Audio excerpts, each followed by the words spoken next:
estimation de ce dont on aura besoin. Puisque je lui dis, il nous faut 6 milliards. Et il y a, nous, on a 12 milliards au total. Ce n'est pas possible. Je dis, ce n'est pas une question de ce n'est pas possible.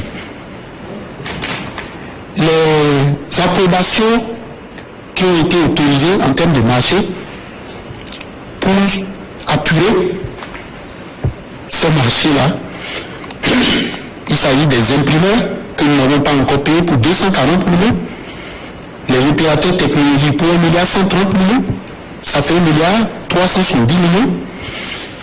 Pour payer les jeunes qui nous vont aider à travailler et ceux qui ont fait la lecture optique, c'est 1,8 milliard.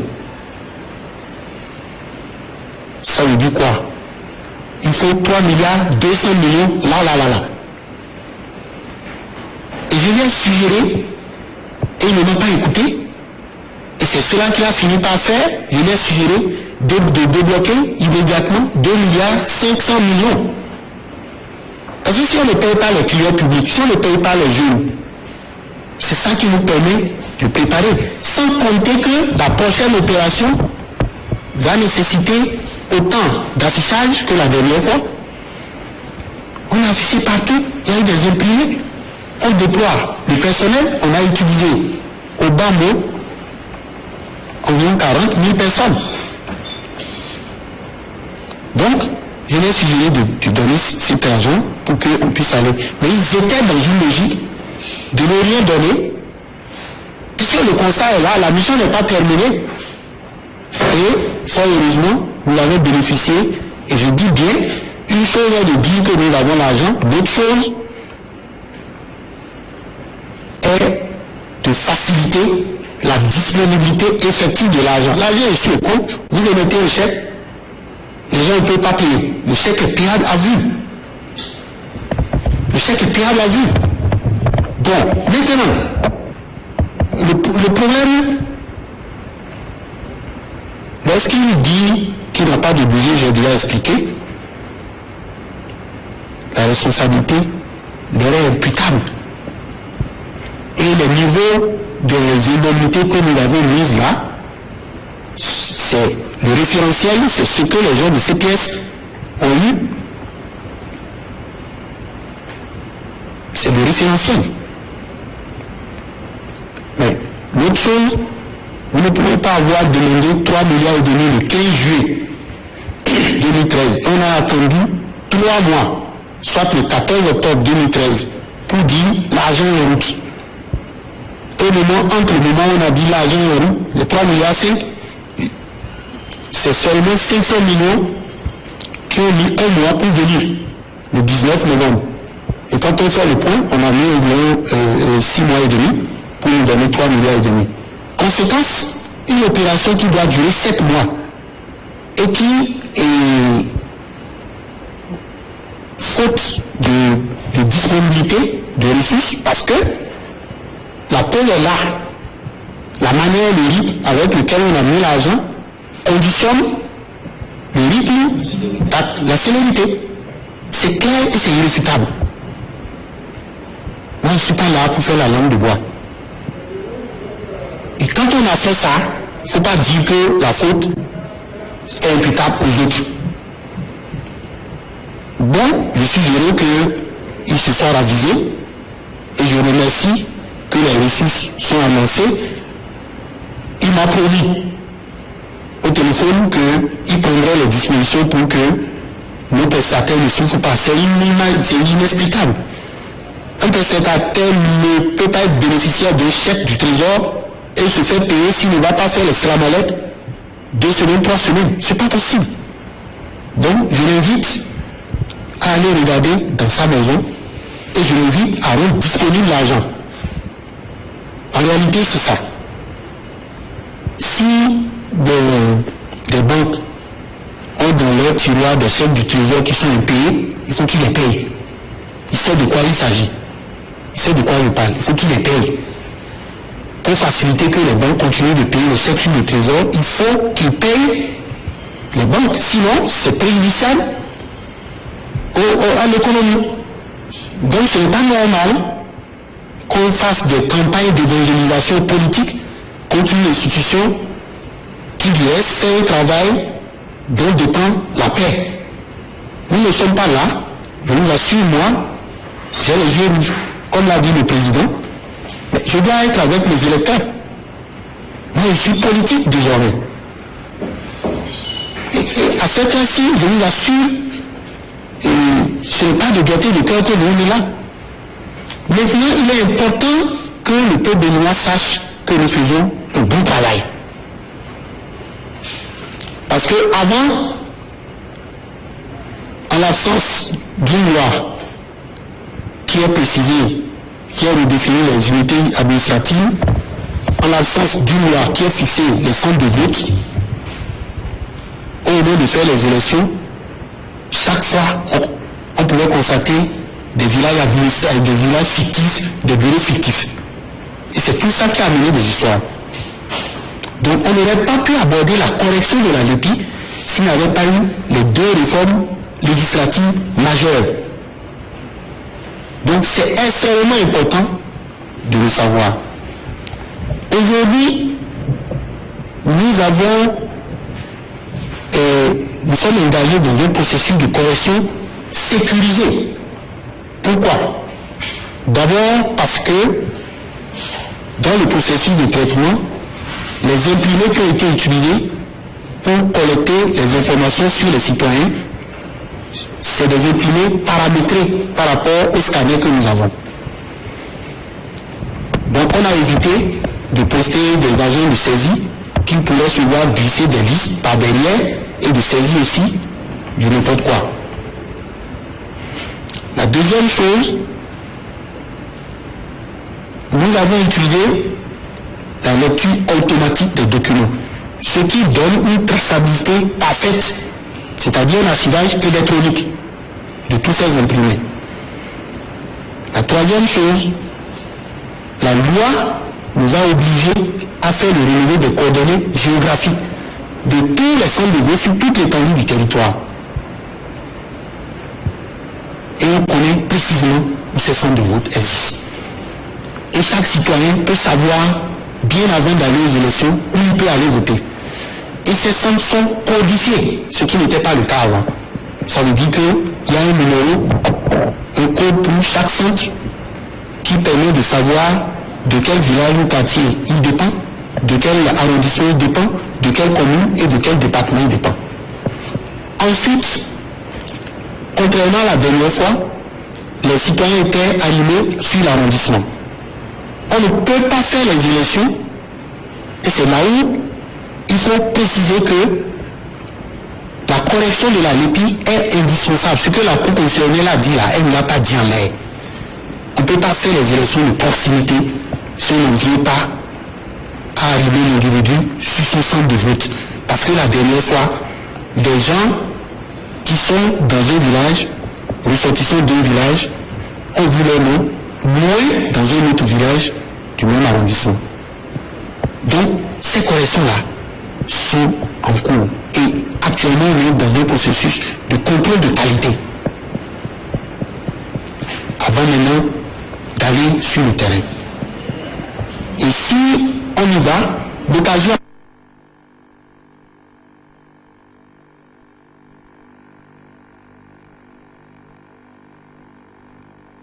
un mois, ça a un coût. On a dit le président, ça a un coût. Et c'est le fichier électoral. Et le travail que nous faisons, il ne faut pas mesurer le coût pour dire que parce qu'on veut faire les élections municipales, ça coûte tant. Non, la loi dit qu'il faut créer une agence nationale de traitement. Et nous avons recueilli la biométrie et les données personnelles sur les citoyens âgés de 12 ans à plus de 18 ans. Donc il n'y a pas que ceux qui doivent aller aux élections que nous traitons. Et normalement, ça doit permettre au gouvernement de faire le rameau. Pour traiter la santé, on ne doit pas faire autre chose. Ça doit permettre d'avoir de visibilité sur les questions, les besoins en termes d'éducation. Ça doit permettre d'évaluer quels sont les chômeurs, quelles sont les qualifications des jeunes, parce qu'on a une base de données terrible. Et le travail que nous faisons, vous imaginez, faire économiser au Bénin, au Bamo 3 milliards, c'est-à-dire que pour faire les élections, les 4, on ne va pas avoir une relais de 4 comme on le fait avant. Les mêmes 4 vont servir maintenant pour les municipales, ça va servir pour les législatives, ça va servir pour les présidentielles, et même au-delà. Et l'opération là, elle est faite. Tout ce que nous faisons, il y a des dépenses qui sont faites, qui renforceront l'Agence nationale de traitement, par exemple le logiciel. Ça va être notre propriété, et le renforcement du système d'information. C'est une base de données terrible. Il ne faut pas voir seulement l'aspect électoral et dire oui, ça a coûté tant. Au demeurant, nous avons, comme je l'ai dit pour le résumer, travaillé dans un environnement à procédure sévère. On est même allé, contrairement à ce qu'ils disent, nous l'avons écrit au marché public. Toutes les fois qu'on en a besoin, pour dire, mettez à notre disposition des collaborateurs pour nous assister dans nos travaux de passation de marché. Mais ils n'ont pas été en mesure de le faire faute de ressources humaines disponibles. Il ne faut pas oublier que c'est la même direction des marchés qui s'occupe de tous les marchés publics.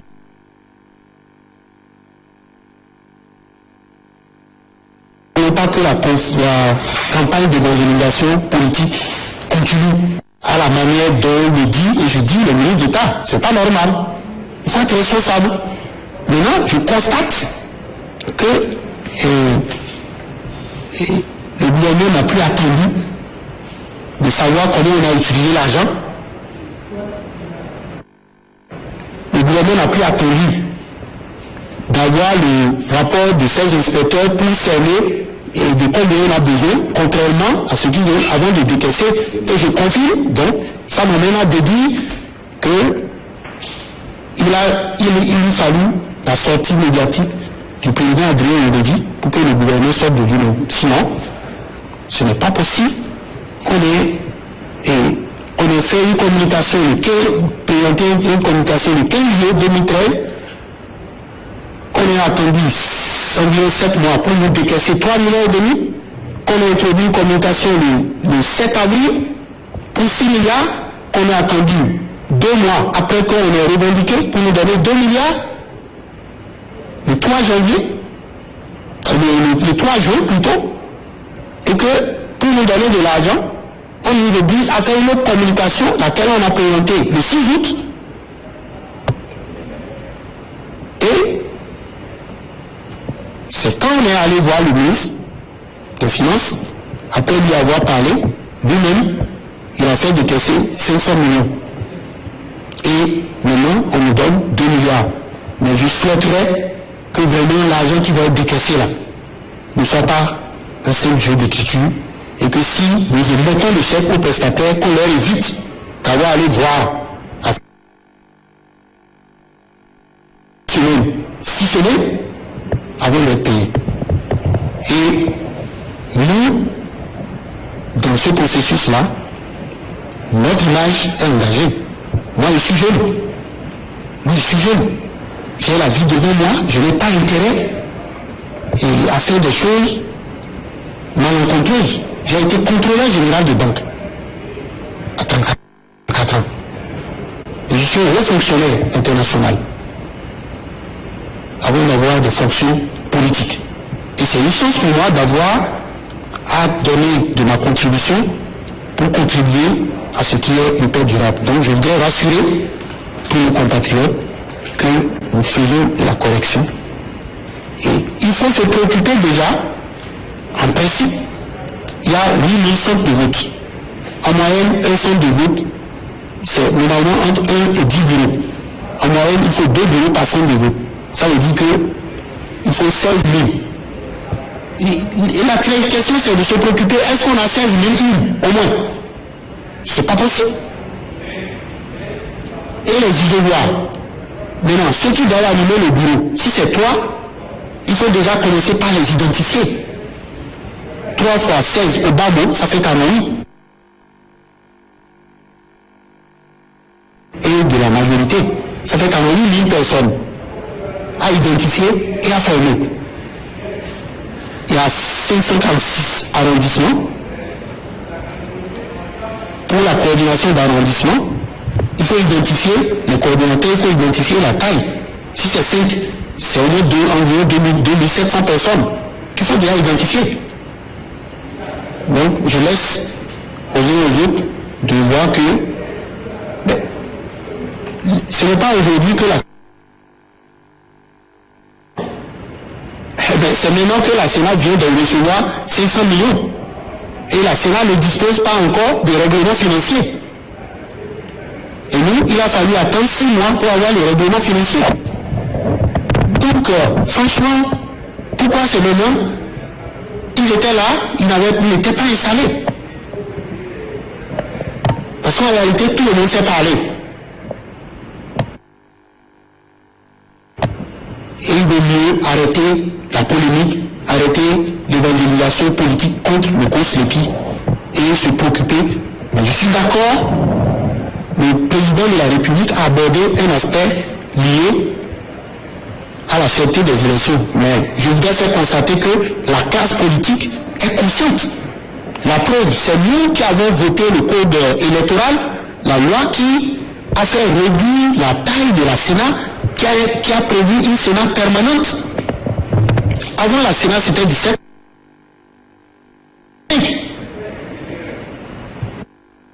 Je rappelle que par le passé, la Sénat, au plan national, avait des démembrements au département, au niveau de la commune, qu'on appelait SED, qu'on appelait SEC.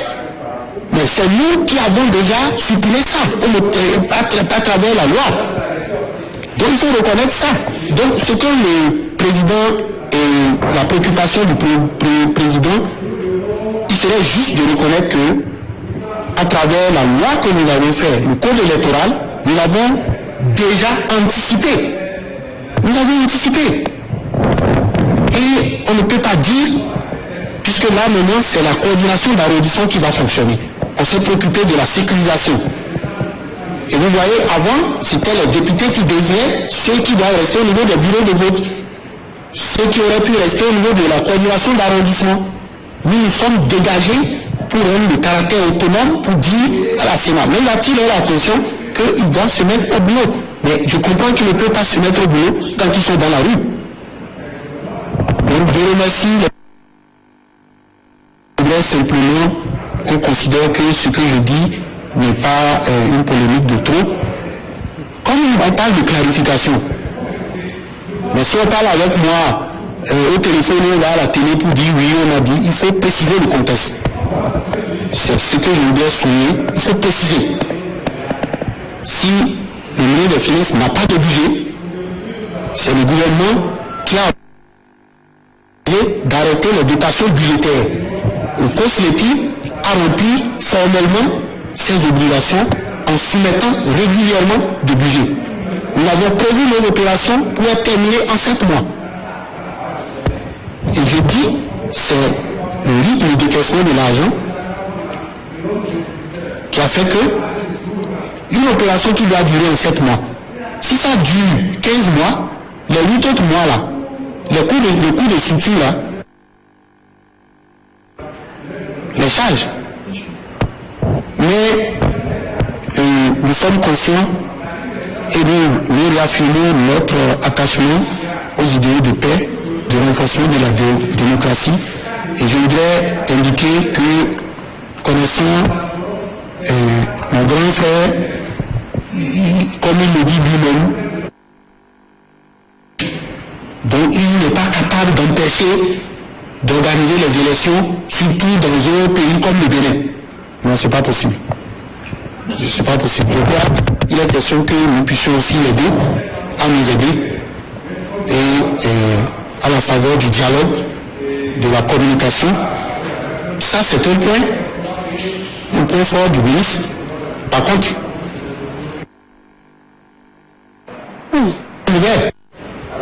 mais il faut qu'il nous dise, il faut qu'il privilégie qu'on règle ces problèmes d'élection sans lesquels il n'y a pas de démocratie. Merci. Voilà. Merci.